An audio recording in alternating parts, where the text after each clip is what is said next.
Praise the lord. యెహోషువ గ్రంథం 7వ అధ్యాయము 11వ వచనం మనం చదివినప్పుడు, ఇశ్రాయేలీయులు పాపం చేసి ఉన్నారు, నేను వారితో చేసిన నిబంధన మీరి ఉన్నారు, శపితమైన దాన్ని కొంత తీసుకుని దొంగిలి బొంకి తమ సామానులో ఉంచుకొని ఉన్నారు.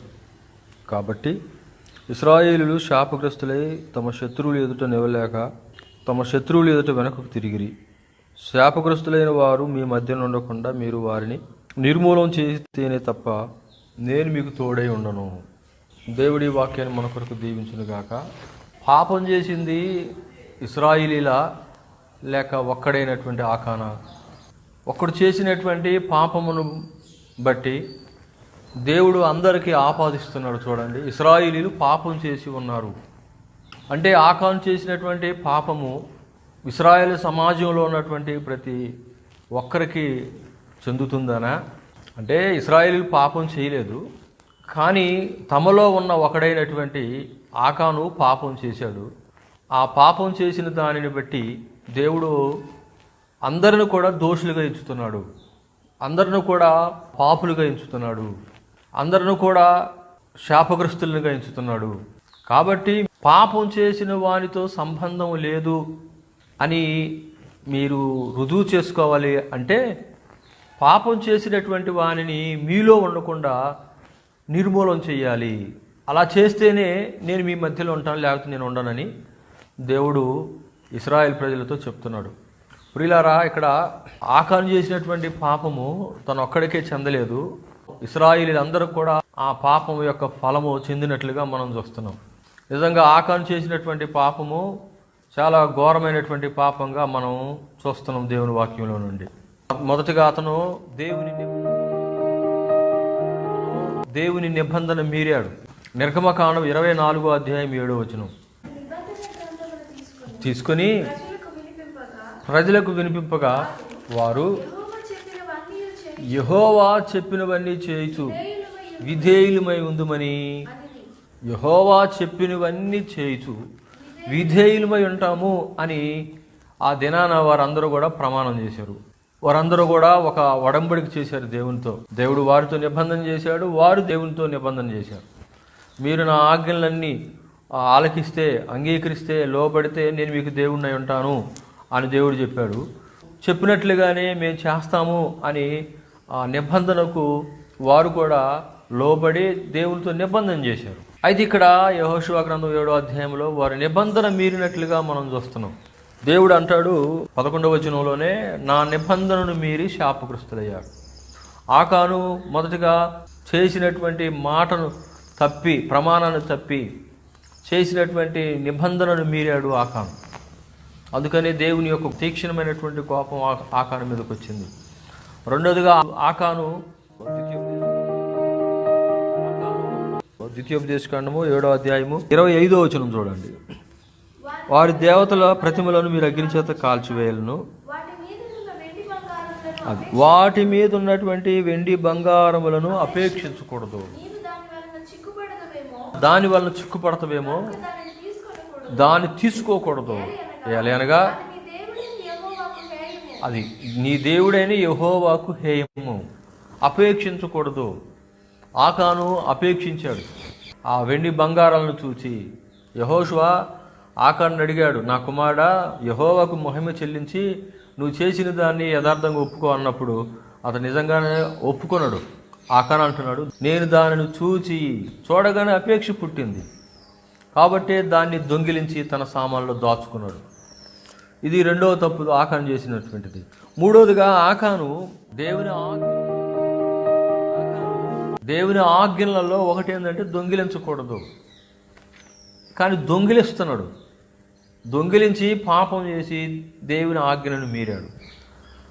మరొక పాపం అతని జీవితంలో చూస్తాం, అబద్ధం ఆడుతున్నాడు.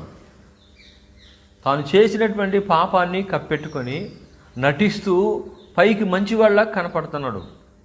తాను చేసినటువంటి పాపమును కనబరుచుకోకుండా అది లోపల దాచిపెట్టుకొని బయటికి అతడు నటిస్తున్నాడు, అతడు బొంకుతున్నాడు. నేను చేయనట్టుగా మంచివాడిని అని అనుకుంటూ నటిస్తున్నాడు అతను. మరో పాపం అతను ప్రతిష్ఠించినటువంటి దానిని అతను దొంగిలించి తన స్వంతానికి వాడుకున్నాడు. యెహోషువ గ్రంథం 6వ అధ్యాయంలో 18వ వచనం మనం చూస్తాం. శపించబడిన దానిలో కొంచెమైనా మీరు తీసుకొనకూడదు, మీరు శాపగ్రస్తులై ఇశ్రాయేలీల పాలెమునకు శాపం తెచ్చి బాధ కలుగు చేస్తారు. శపించబడిన దానిలో మీరు ముట్టకూడదు. వెండి బంగారం ఇత్తడి పాత్రలను ఇనప పాత్రలను యెహోవాకు ప్రతిష్ఠితములు, యెహోవా ధనాగారంలో ఉంచి అవి దేవునికి చెందినవి, ఎవరు ముట్టుకోకూడదు. ప్రతిష్ఠించబడినవి కాబట్టి వాటిని ఎవరు ముట్టుకోకూడదు, అవి సొంతానికి వాడుకోకూడదు. కానీ ఇక్కడ ఆకాను ప్రతిష్ఠించబడిన దాంట్లో నుండి కొంత దొంగిలించి తన సొంతానికి వాడుకోవడానికి తన ఆస్తిలో కలుపుకుంటున్నాడు. తన సొంతమైనటువంటి వస్తువుల్లో ఒకదానిగా కలుపుకుంటున్నాడు. కానీ అది ప్రతిష్ఠితమైనటువంటి దానిని ఆకాను దొంగిలిస్తున్నాడు. అందుకనే దేవుడు అంటున్నాడు, పాపం చేసి నేను చేసినటువంటి నిబంధన మీరారు కాబట్టి మీరు ఆ పాపం చేసినటువంటి వారిని మీలో నుండి తొలగిస్తేనే తప్ప నేను మీ మధ్యలో రాను, మీకు తోడై ఉండను. ప్రియులారా, ఇక్కడ ఒక విషయాన్ని మనం గమనించాలి. ఆకాను పాపం చేసింది, కానీ ఇశ్రాయేలు ప్రజలందరి మీదకి కూడా పాపం వచ్చింది. దేవుడు ఇశ్రాయేల్ ప్రజలందరితో మాట్లాడుతున్నాడు, లేక ఇశ్రాయేల్ ప్రజలందరిని కూడా పాపం చేసినట్లుగా పరిగణిస్తున్నాడు. యెహోషువతో మాట్లాడుతున్నాడు, లెమ్ము, ఇశ్రాయేల్ పాపం చేసి ఉన్నారు అని చెప్తున్నాడు. ఇక్కడ చేసింది పాపము ఆకాను, కానీ అందరికీ పరిగణించబడుతుంది, అందరికీ చెందుతుంది పాపం. అందుకనే వారు ఓడిపోయారు, దేవుని ఎదుట నిలబడలేకుండా ఓడిపోయారు. పాపం చేసిన వాడు మాత్రమే శిక్షించబడలేదు, కానీ పాపం చేయకపోయినా హాయి మీదకు పోయినటువంటి ఇశ్రాయేల్ అందరూ కూడా ఓడిపోయి వాటపు చెంది అపజయం పాలయ్యారు కాబట్టి వారు ఇక్కడ దేవుని దగ్గర మొరపెడుతున్నారు.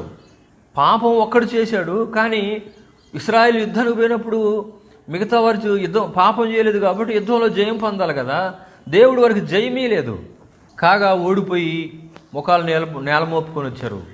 యెహోషువ ఈ వార్త విని ఆ బట్టలు చించుకొని బూడిదలో కూర్చుండి బుగ్గి తల మీద పోసుకుంటూ ఏడుస్తూ దేవునికి ప్రార్థన చేస్తున్నాడు.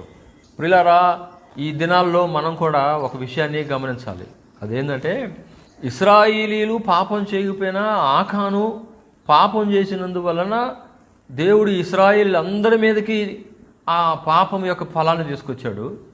పాపం యొక్క ఫలము అందరూ కూడా అనుభవించేటట్లుగా అక్కడ వారి మీదకి తీర్పు వచ్చింది. అందరూ కూడా దోషులయ్యారు దేవుని ఎదుట. ఇది పాత నిబంధన కాలపు సంఘంలో జరిగినటువంటి సంఘటన. నూతన నిబంధనలోకి మనం వచ్చినప్పుడు సంఘంగా ఉన్నటువంటి మనం అందరం కూడా, సంఘంలో ఉన్నటువంటి ఒకడు పాపం చేసినప్పుడు సంఘం అంతటి మీదకి వస్తుందా? 1 కొరింథీ 5వ అధ్యాయం 1 నుండి 7 వచనాలు మనం చదివినప్పుడు, పులిసిని పిండి కొంచెమైనా, చూడండి, పులిసిని పిండి కొంచెమైనా సరే ముద్దంతటిని పులియ చేస్తుంది. 1 కొరింథీయులకు రాసిన పత్రిక 12వ అధ్యాయము 12 నుంచి 14 వచనం, ఎలాగూ శరీరము ఏకమై ఉన్నదో, అనేకమైనటువంటి అవయవాలు కలిగి ఉన్నదో, ఎలాగూ శరీరము యొక్క అవయవములన్నీ అనేకములై ఉన్నవో, ఒక్క శరీరమై ఉన్నవో, అలాగే క్రీస్తు ఉన్నాడు. 26 వచనాన్ని మనం చదివినప్పుడు, కాగా ఒక అవయవము శ్రమ పడినప్పుడు అవయవములన్నీ దానితో కూడా శ్రమ పడును. ఒక అవయవం ఘనత పొందితే పరిగెత్తింది కాళ్ళు, కానీ ఆ మెడల్స్ తీసుకునేటప్పుడు ఆ మనిషికి ఇస్తారు. చేతులతో ఆటలాడతాం, కానీ ఆ మనిషికి మెడల్స్ ఇస్తారు. అంటే ఒక అవయవం ఘనత పొందితే శరీరం మొత్తానికి ఘనత చెందుతుంది. ఒక అవయవము బాధపడుతుంటే, శ్రమ పడితే మిగతా అవయవాలన్నీ కూడా శ్రమ పడతాయి, బాధపడతాయి. ఇది సంఘం యొక్క పద్ధతిని గురించి మాట్లాడుతున్నాడు ఇక్కడ పౌలు. అంటే ఒక అవయవము ఆ శ్రమ పడితే శరీరం అంతా కూడా శ్రమ పడుతుంది. ఒక్క అవయవము ఘనత పొందితే శరీరం అంతా కూడా ఘనత పొందుతుంది. పాత నిబంధన కాలంలో ఉన్నటువంటి ఆకాను గురించి మనం చెప్పుకుంటున్నాము, కానీ సంఘాల్లో ఉన్నటువంటి ఆకాను గురించి మనం ఎందుకు చెప్పుకోవట్లేదు? ఇలాంటి ఆకానుల ద్వారా పులిసిపోయినటువంటి సంఘంగా, దేవుని ఉనికిని జీవమును కోల్పోయేటువంటి సంఘంగా ఉండలేదా? 2 కొరింథీ 3వ అధ్యాయంలో పాత నిబంధన కంటే నూతన నిబంధన మరెక్కువ శక్తి కలిగినదని, మహిమ కలిగిందని రాయబడింది. పాత నిబంధన రాళ్ళ మీద చెక్కబడింది అని రాయబడింది. క్రొత్త నిబంధన అయితే మన హృదయం అనే పలకల మీద వ్రాయబడింది అని చెప్పబడింది. ప్రియులారా, మరి ఒక్క విషయంలో మనం తప్పిపోయినట్లయితే సంఘాన్ని అంతటిని కూడా శ్రమపరిచిన వారంగా అవుతున్నాం కదా, సంఘం అంతటిని కూడా పులియబెట్టినటువంటి వారం అవుతున్నాం కదా. పాపం చేసిన వారిని నిర్మూలించితేనే తప్ప నేను మీ మధ్యలోకి రాను అని దేవుడు వారితో మాట్లాడినప్పుడు, ఈ రోజున ప్రభు సన్నిధి మనతో ఎలాగుంటుంది? దేవుడు పాత నిబంధన కాలంలో ఉన్నటువంటి ఇశ్రాయేలు ప్రజల్ని శ్రమపరిచాడు. మరి దేవాలయాన్ని అగ్ని చేత కాల్చివేయించి దేవుని ప్రజల్ని ఇతర దేశాలకి చెదరగొట్టాడు. కారణం ఏంటంటే వారు దేవుని ఆజ్ఞలను మీరారు. నిబంధనను మీరి వారు జీవించినటువంటి విధానాన్ని బట్టి దేవుడు వారిని శ్రమల పాలు చేశాడు. మరి నేటి సంఘంలో ఉన్నటువంటి పరిస్థితిని మనం గిన ఆలోచించినప్పుడు, మన సంఘాల్లో ఉన్నటువంటి ఆకానులు ఎంతమంది ఉంటున్నారు, అననీయ సప్పీరలు ఎంతమంది ఉంటున్నారు, మన సంఘాల్లో ఇస్కరేతు యోధాలు ఎంతమంది ఉంటున్నారు, మన సంఘాలలో పాపం చేసిన వాళ్ళు ఎంతమంది ఉంటున్నారు, పాపం చేసినటువంటి వారిని మనం చూసినప్పుడు చూడనట్లుగా మనం వదిలేసిపోతున్నామా, లేక పాపం చేసినటువంటి వారిని గద్దించి శిక్షించగలుగుతున్నామా? 1 కొరింథీ 5వ అధ్యాయం 8-9 వచనాలని మనం చదివినప్పుడు, పాతదైన పులిపిండితోనైనను దుర్మార్గతయు దుష్టత్వము అను పులిపిండితోనైనను కాకుండా నిష్కాపట్యమును సత్యమును అను పులియని రొట్టెతో పండుగను ఆచరించుదము. దేవుని పిల్లలు ఎలాగుండారో చెప్తుంది. దేవుని పిల్లలలో మరి ఒక చిన్న తప్పిదమైన కూడా మరి దేవుడు చూస్తున్నట్లుగా, పరిగణిస్తున్నట్లుగా మనం చూస్తున్నాం. కొట్టివేయబడే పరిచర్యే దేవుడు అంత నిశితంగా గమనించినప్పుడు, అంత నిశితంగా పరీక్షించినప్పుడు, మహిమ కలిగినటువంటి మరి ఈ సంఘాన్ని దేవుడు ఎంతగా నిశితంగా గమనిస్తాడు, ఎంత నిశితంగా పరీక్షిస్తాడు, ఎంత చిన్న తప్పిదాన్నైనా ఆయన గమనిస్తూ ఉంటాడు. యెషయా 1వ అధ్యాయంలో మనం చూస్తాం కదా, పాపులు గుంపు కూడిన ఉత్సవ సమాజాన్ని నేను వార్చజాలను అంటాడు ఆయన. మిమ్మల్ని నా ఎద్దకు రమ్మని పిలిచిన వాడు ఎవడు అని అంటాడు ఆయన. ప్రియులారా, ఈ సమయంలో నిజంగా మన జీవితాన్ని పరీక్షించుకోవాలి. మన పాపమును బట్టి సంఘాన్ని మొత్తాన్ని మనం పులియబెట్టే వారంగా ఉంటున్నామా, పాడు చేసే వారంగా ఉంటున్నామా, దేవుని సన్నిధిని కోల్పోయేటట్లుగా చేసే వారంగా ఉంటున్నామా, దేవుని సన్నిధి మనతో ఉండటానికి, సహవాసంలో మనం ఉండటానికి పోరాడుతున్నామా, ప్రయత్నం చేస్తున్నామా? ఈ సమయంలో మనం పరీక్ష చేసుకోవాలి, పరిశీలన చేసుకోవాలి. ఆకాను దేవుడు గద్దించాడు. ఆ పాపం చేసిన వారిని నిర్మూలన చేస్తేనే తప్ప నేను మీ మధ్యకు రాను. నేడు జీవం కలిగిన దేవుని సంఘాలతో కూడా చెప్పే మాట ఏంటిది అంటే, ఇదిగో ఆ పాపమును నిర్మూలన చేస్తేనే తప్ప దేవునితో మనకు సహవాసం ఉండదు. నీ క్రియలు, నీ దరిద్రాన్ని, శ్రమను, నీ సహనాన్ని, దుష్టులను సహించలేవని అపోస్తులు కాకే తమ అపోస్తులు అనుకునేటువంటి వారిని నువ్వు పరీక్షించి చూచావని నేను నిన్ను మెచ్చుకుంటున్నాను, అయినా నీ మీద ఒక తప్పిదం మోపుతున్నాను అని ఒక్క తప్పిదాని గురించి ఆయన చూస్తున్నాడు. మిగతా మంచి పనులు ఏవి కూడా ఆయన చూడట్లేదనే చూస్తున్నాడు. ఆ మంచి పనులన్నిటిని కూడా ఈ ఒక్క పనే పాడు చేస్తుంది. ఆ మంచి సాక్ష్యం అంతటిని కూడా ఒక చిన్న పనే పాడు చేస్తుంది. కాబట్టి ఆ పాడు చేసేటువంటి ఆ చిన్న తప్పిదాన్ని ప్రభువారు గుర్తు చేస్తున్నాడు. జీవం కలిగిన దేవుని సంఘంలో ఉన్నటువంటి మనం కూడా మనలో ఉన్నటువంటి పాపమును బట్టి సంఘాన్ని కలుషితం చేయకూడదు. సంఘము దేవుని సహవాసం కోల్పోయేటట్లుగా, దేవుని సన్నిధి కోల్పోయేటట్లుగా చేయకూడదు. సంఘంలో ఉన్న ప్రతి ఒక్కరూ పరీక్షించుకొని పరిశీలన చేసుకోవాలి.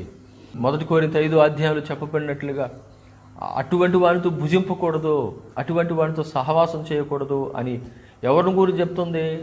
ఇప్పుడైతే సహోదరుడు అనబడిన వాడు ఎవడైనా సరే, జారుడు కానీ, లోబి కానీ, విగ్రహారాధకుడు కానీ, తిట్టుబోతు కానీ, దోచుకునేవాడు అయి ఉన్నట్లయితే సాంగత్యం చేయకూడదు, భుజింపకూడదు.